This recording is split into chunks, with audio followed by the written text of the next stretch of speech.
میں بعض اوقات حیران ہوتا ہوں، یقین مانے لوگ علماء کے خلاف. اس دن ایک عالم کے بارے میں ایک شخص مجھے کہہ رہا تھا، میں تو اسے عالم نہیں سمجھتا.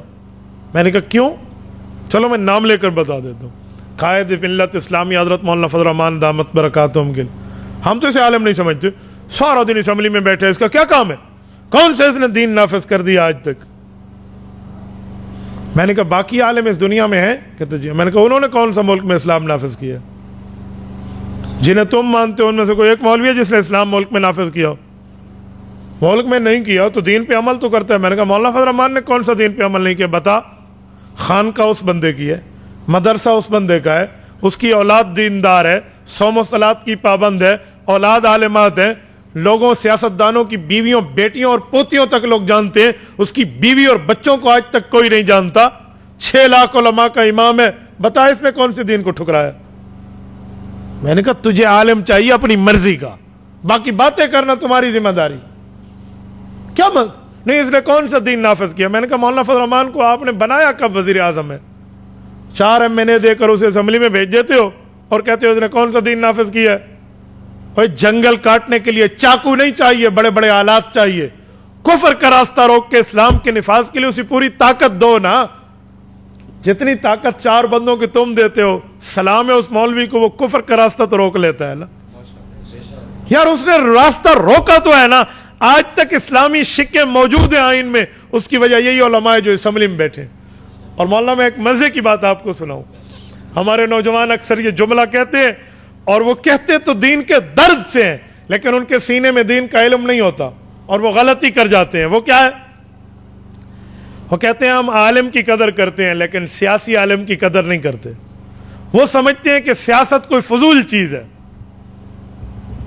جب مولوی بنتا ہے نا تو مولوی کے سر پہ پگڑی آتی ہے جسے کہتے ہیں دستار فضیلت. یہ مولوی صاحب نے پہنی ہوئی ہے تو میرے خیال میں خل مدارس سے ان کی فراغت ہے. دیکھیں نا وہاں کے مدارس والے اس طرح کی پگڑیاں پہناتے ہیں. تو یہ بخاری شریف پڑھنے کے بعد ان کے سر پہ پگڑی سجی ہے. جب تک عالم صحیح مسلم کی حدیث کی کتاب نہ پڑھے وہ عالم بنتا ہی نہیں ہے. صحیح مسلم میں حدیث پاک صحیح موجود ہے.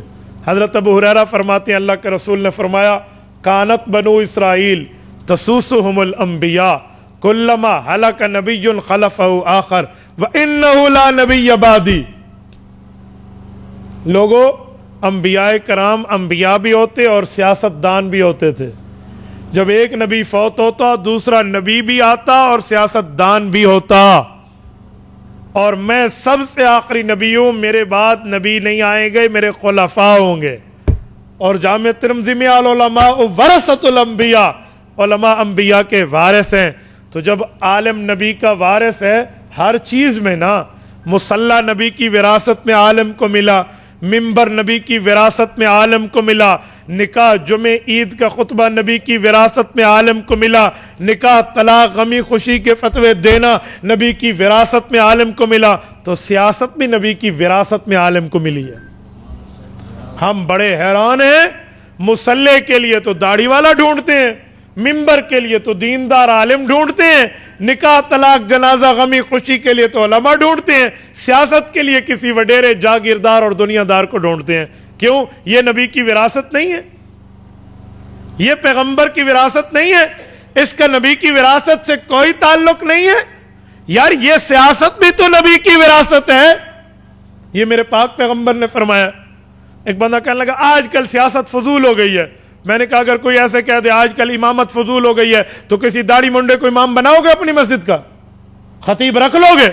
کہتے نہیں. میں نے کہا پھر نہیں، حضور پاک کے دور کو 14 سال گزر گئے ہیں اسی لیے سیاست فضول ہو گئی ہے. میں نے کہا پھر امامت اور خطابت بھی فضول ہو گئی ہے، 14 سال گزر گئے.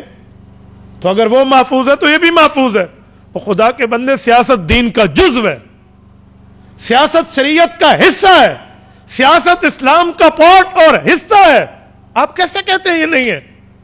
اور جس بندے نے اس میدان کو سنبھالا ہے وہ تو رسول اللہ کی وراثت میں سنبھالا ہے. تو کہتا ہے میں سارے مولویوں کو مانتا ہوں، سیاسیوں کو نہیں مانتا. اور تبلیغ کا مولوی تبلیغ سنبھالتا ہے تو حضور کا وارث ہے. اور یقیناً ہے جہاد کا مولوی صحیح جہاد سنبھالتا ہے تو حضور کا وارث ہے. تدریس کا مولوی درس سنبھالتا ہے تو حضور کا وارث ہے. تزکیہ کا مولوی خانقاہ میں دلوں کو اللہ اللہ کرنا سکھانا اگر سنبھالے ہوئے تو حضور کا وارث ہے. سیاست جس عالم نے سنبھالی ہے وہ حضور کا وارث کیوں نہیں ہے؟ یہ تمہیں کس نے کہہ دیا یہ رسول اللہ کا وارث نہیں ہے؟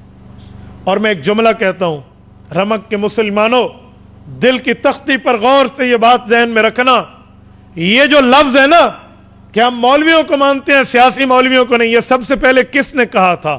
اس دھرتی پر کس نے کہا تھا آپ جانتے ہیں؟ قادیانیوں نے کہا تھا۔ کیوں؟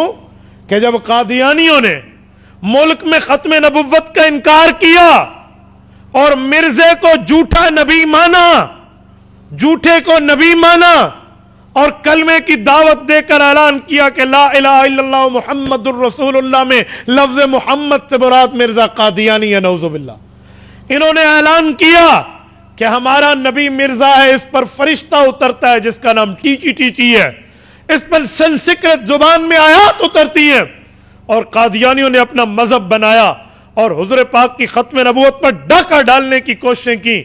تو عطا اللہ شاہ بخاری امیر شریعت رحمۃ اللہ علیہ، اللہ اس کی قبر پہ کروڑوں رحمتیں نازل فرمائے، یہ میدان میں آئے، 10,000 آدمی شبہ ہوا، لیکن ملک میں قانون نہ بنا سن 53 کی تاریخ میں۔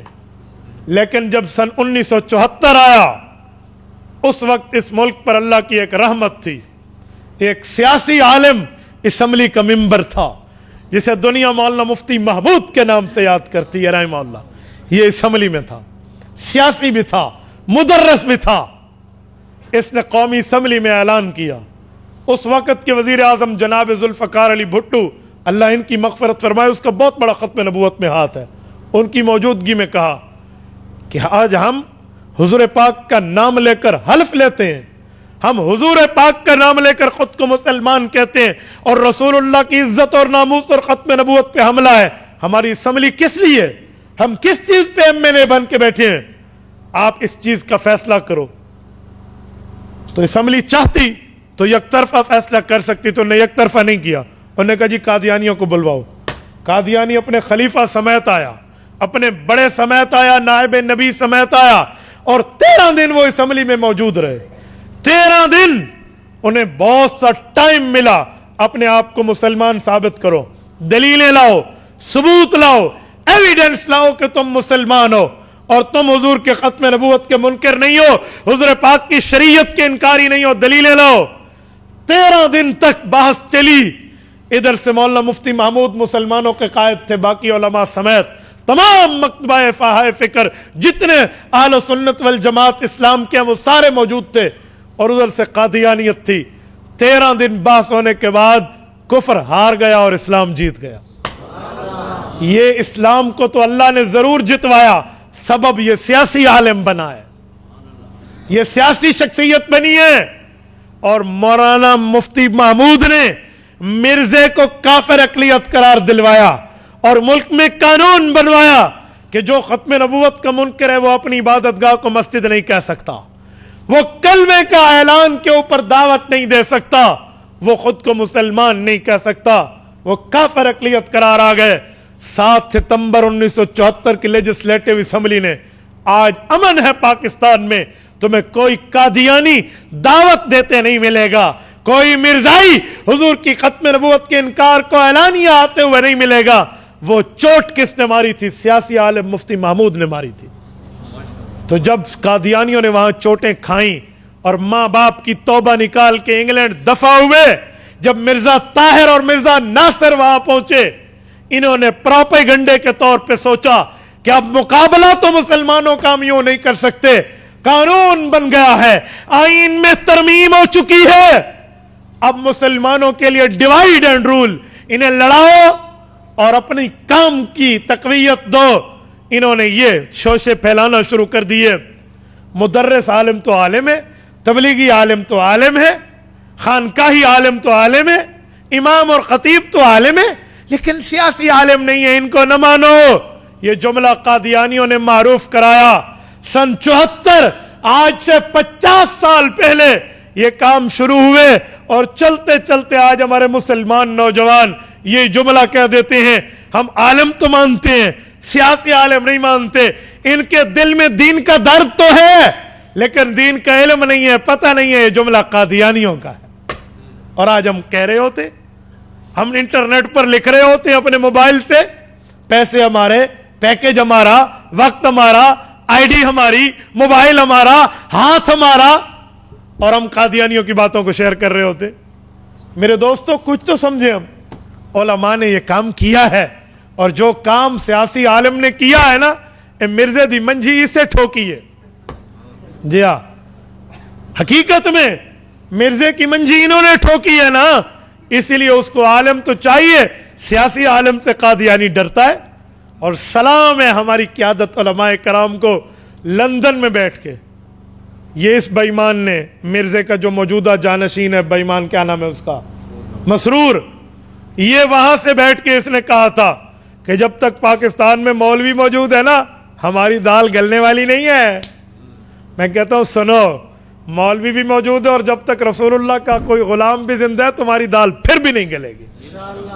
تو یہ تو سیاسی علماء نے کیا, اور ہم اپنے سیاسی اختلافات کی بنیاد پہ سیاسی علماء کے خلاف باتیں کرنا شروع کر دیتے ہیں. خدا کے لیے کچھ سمجھ کے بات کیا کرو. عالم عالم ہے, وہ نبی کا وارث ہے, وہ تبلیغ میں جائے, وہ جہاد میں جائے, وہ مدرسے میں جائے, وہ خانقاہ میں بیٹھے یا وہ اسمبلی میں بیٹھے, وہ نبی کا وارث ہے. ایسی بات نہیں ہے. اور آپ کو تو فخر سے سر اٹھانا چاہیے, سر اٹھا کے, سینہ اٹھا کے چلنا چاہیے کہ اللہ نے ہمیں وہ قیادت عطا فرمائی ہے علماء کی, وہ جرت مند غیرت مند ثبوت علماء دیوبند کے رب نے ہمیں عطا فرمائے, جو رہتی دنیا تک اپنی مثال چھوڑ کے گئے. آج بدترین مخالفت ہے علماء کی حکومت میں, اس کے باوجود بھی قائد ملت اسلامیہ پہ ایک ٹیڑھی کرپشن کی ثابت نہیں ہوئی, ایک ٹیڑھی.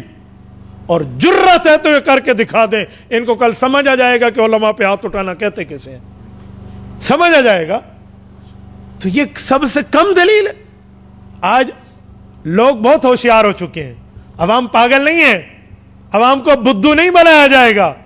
یہ جو علماء کے خلاف باتیں کرتے ہیں نا, تو لوگ انہیں کہتے ہیں بھی اگر تمہاری باتوں میں وزن ہے نا, تم اتنے سچے اور ثبوت ہے, تو جاؤ اس مولوی کے خلاف عدالت, ای پیو کو گجا کو نا, اس کو کہیں نا, اسے کوئی کہنے والا نہیں ہے. تو اسی لیے علماء کے خلاف نہ بولا کریں, اپنی آخرت بھی دیکھیں, اپنی دنیا بھی دیکھیں. انہوں نے اس چھوٹی سی طاقت پہ جو 4 مہینے آپ دیتے ہیں, انہوں نے وہاں بند باندھا ہے. کسی کی جرت نہیں ہے کہ وہ اسلام کے خلاف بات کر سکے. یہ حکومت موجودہ آئی نا, انہوں نے اپنا وزیر خزانہ کسے رکھا, عاطف قادیانیوں کو. یہ علماء کی محنت تھی, ان نے آواز اٹھائی, اور ملک نے عوام میں آواز اٹھائی, یہ مجبور ہو گئے قادیانیوں کو واپس بھیجنے میں. ایسا نہیں ہے, آپ بے فکر رہیں. آپ کو محاذ میں اسلام کی صف اول میں یہی سیاسی علماء قیادت کرتے ہوئے نظر آئیں گے. آپ نہیں کرتے, نہ کریں نہ سیاست, لیکن علماء کے خلاف بول کے اپنی عاقبت برباد بھی نہ کریں. اپنے قیادت پر اعتماد رکھیں. تبارك الذي نزل الفرقان على عبده ليكون للعالمين نذيرا.